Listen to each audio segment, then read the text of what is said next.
Hola, bienvenidos. Mi nombre es Elsie Gallardo y soy estudiante de la Facultad de Medicina de la Universidad de Panamá. Pertenezco al Club de Informática Médica y Telemedicina. En este video estaremos hablando del tema encéfalo. El encéfalo. El encéfalo es la parte del cuerpo contenida en el neurocráneo compuesto por el cerebro, el cerebelo y el tronco encefálico o tallo cerebral. En esta imagen podemos apreciar una vista medial del encéfalo, donde podemos observar el cerebro, el tallo cerebral que se encuentra compuesto por tres partes, el mesencéfalo, el puente y la médula oblongada, también llamada bulbo raquídeo, y por último podemos observar el cerebelo. ¿Qué son las meninges craneales? Son las coberturas membranosas del encéfalo por dentro del cráneo. Tienen como función proteger al encéfalo, dar soporte a las arterias, venas y senos venosos y englobar el espacio subaracnoideo lleno de líquido cefalorraquídeo. En la imagen podemos observar la aponeurosis epicraniana, que es una cubierta de la parte superior del cráneo. También podemos observar las tres meninges que son la dura madre, la aracnoides y la pia madre. También es importante resaltar el espacio subaracnoideo. Empezaremos con el cerebro. Aquí podemos observar un corte coronal del cerebro. El cerebro se compone de una corteza cerebral que está dividida en una sustancia gris periférica y una sustancia blanca central.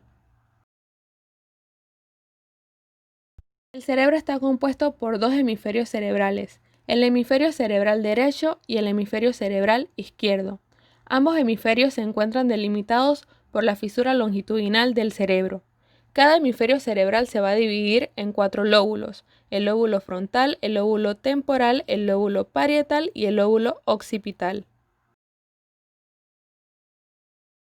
Los hemisferios cerebrales se encuentran distribuidos en giros, también llamados circunvoluciones. En esta imagen podemos apreciar una vista superior del cerebro, donde se puede observar que el color amarillo representa los lóbulos frontales, el color rojo representa los lóbulos parietales y el color gris los lóbulos occipitales.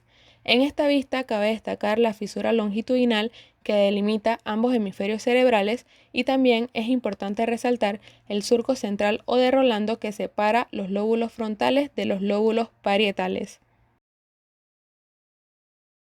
Aquí podemos observar una vista lateral del cerebro. En esta vista es importante destacar el surco central o de Rolando, que, como ya mencionamos, va a separar los lóbulos frontales de los lóbulos parietales, más específicamente el giro precentral del giro poscentral. En el lóbulo frontal vamos a encontrar el surco frontal superior, que va a separar el giro frontal superior del giro frontal medio, y el surco frontal inferior, que va a separar el giro frontal medio del giro frontal inferior.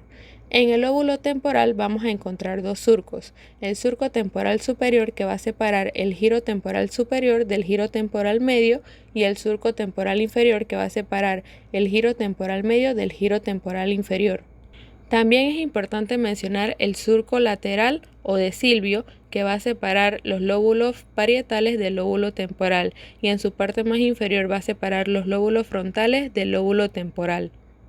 También vamos a encontrar el surco intraparietal, que va a separar ambos lóbulos parietales, y el surco parieto-occipital, que va a separar el lóbulo parietal del lóbulo occipital.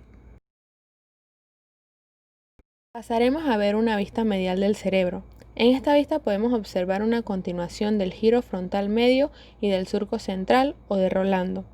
También observaremos que entre el surco paracentral y el surco marginal encontraremos el lobulillo paracentral. Encontramos también el giro del cíngulo, que se encuentra entre el surco del cíngulo y el surco del cuerpo calloso.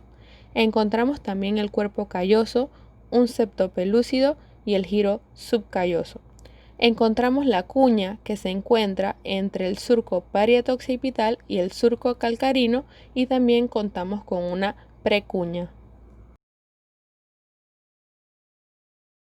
En esta vista medial observaremos un corte donde no se encuentra el cerebelo y podemos apreciar el giro lingual y el giro parahipocampal.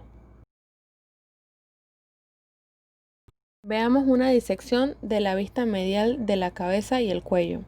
Podemos observar el cerebro, el tallo cerebral y el cerebelo. Veamos una vista inferior del cerebro. En esta vista es importante destacar el surco olfatorio que va a delimitar el giro recto. También tenemos los surcos orbitarios, también llamados surcos en H. Tenemos el giro parahipocampal que va a estar delimitado por el surco rinal, donde observamos en su porción medial el uncus. Tenemos también el surco del hipocampo y el surco colateral. Tenemos el surco occipitotemporal que va a separar el giro temporal inferior del giro occipitotemporal medial y podemos ver una continuación del surco calcarino.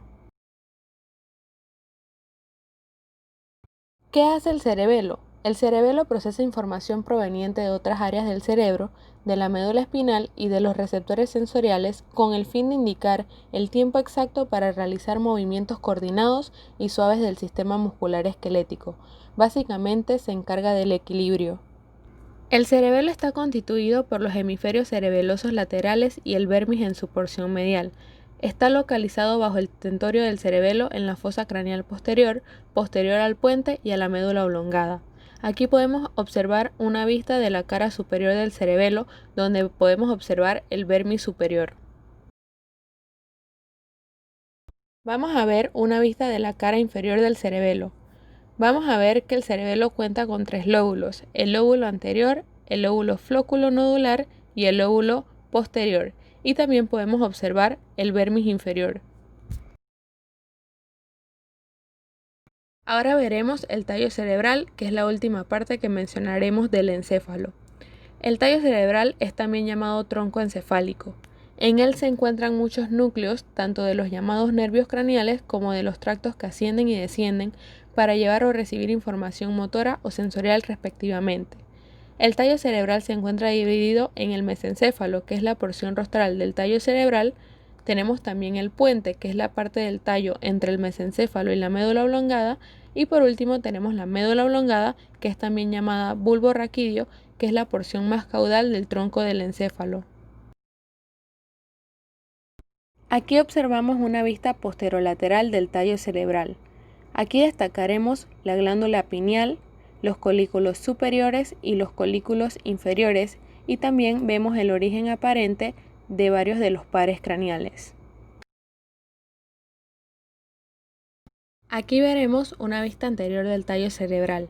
Aquí destacaremos el quiasma óptico, los cuerpos mamilares, el puente, las pirámides y las olivas. Tallo cerebral disección posterior. Aquí podemos apreciar cómo se vería realmente lo que es el tallo cerebral en su porción posterior. Podemos observar los colículos superiores e inferiores.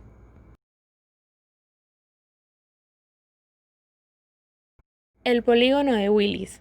El polígono de Willis es un círculo arterial responsable de la irrigación cerebral. Es el principal mecanismo de suplencia sanguínea de un hemisferio a otro y también entre las mitades anterior y posterior del cerebro. Es una estructura de forma heptagonal que tiene un importante papel en el aporte de oxígeno y nutrientes al encéfalo. Su estructura puede variar enormemente de una persona a otra, hallándose que más de la mitad de la población tiene una estructuración de este polígono diferente del que se considera clásico o típico. El polígono de Willis está compuesto por 10 arterias, una arteria basilar, 2 arterias cerebrales posteriores, 2 arterias comunicantes posteriores, 2 arterias carótidas internas, 2 arterias cerebrales anteriores y una arteria comunicante anterior.